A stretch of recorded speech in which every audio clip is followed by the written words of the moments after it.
সকাল সকাল আপনাদের মাঝে চলে আসলাম।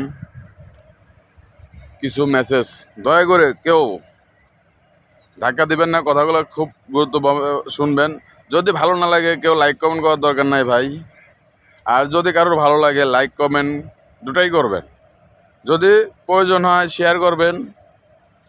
আর ফেসবুকে আমরা যারাই কাজ করতেছি সবাই কিন্তু একটা সফলতার আশা নিয়ে কাজ করতেছি আমরা।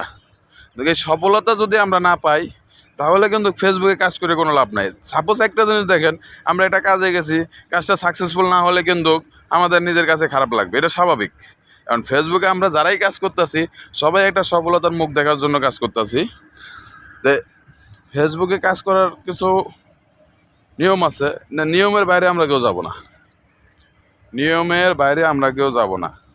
ফেসবুকের গাইডলাইন মেনে কাজ করলে পরেই অবশ্যই সফলতা আসবে। আর 2025 সাল 3 থেকে 4 তারিখের ভিতরে আমাদের ভালো একটা রেজাল্ট আসার কথা আছে। রেজাল্টটা এতদিন আমরা যারাই কাজ করছি এর একটা পরীক্ষা দিয়েছি, এতদিন আমরা পরীক্ষা দিয়েছি, তার রেজাল্ট বেরোবে 2025 সালে, তার রেজাল্ট আসবে। রেজাল্টের অপেক্ষায় আমরা সবাই আছি। তাই রেজাল্ট আসার আগ পর্যন্ত যেন আমরা সবাই একটু কেয়ারফুল থাকি, ফেসবুকে কাজ করতে একটু কেয়ারফুল থাকি।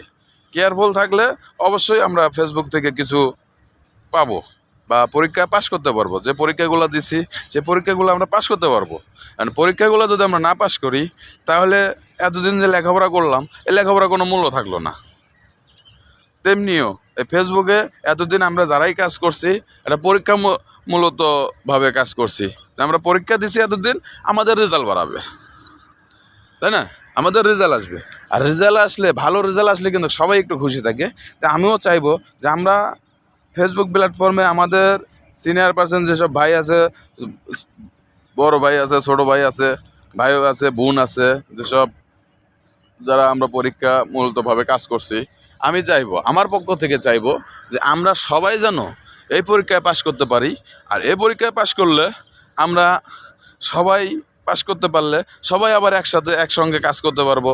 তাহলে আপনারও মন খারাপ থাকবে না, আমারও মন খারাপ থাকবে না, সবাই আবার সুন্দর মতো আনন্দ নিয়ে কাজ করতে পারবো, তাই না?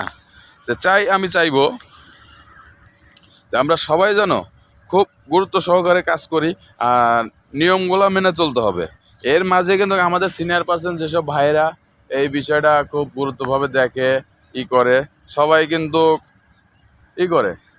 চাই আমাদেরকে স্মরণ করে দিচ্ছে বারবার, কিন্তু আমি চাইবো তাদের কথা মেনেই আমরা কাজ করব, যেন আমাদের কোনো সমস্যা না হয়, যেন কোনো সমস্যার ভিতরে আমরা না পড়ি। তারা কিন্তু বারবার এই জিনিসটা আমাদেরকে বুঝাই দিতেছে, ঠিক আছে? আমি আর বেশি কিছু বলবো না। আপনারা ভালো থাকবেন, সুস্থ থাকবেন। আল্লাহ হাফেজ। সবাই একটু নিয়ম মেনে কাজ করার চেষ্টা করব। Thank you.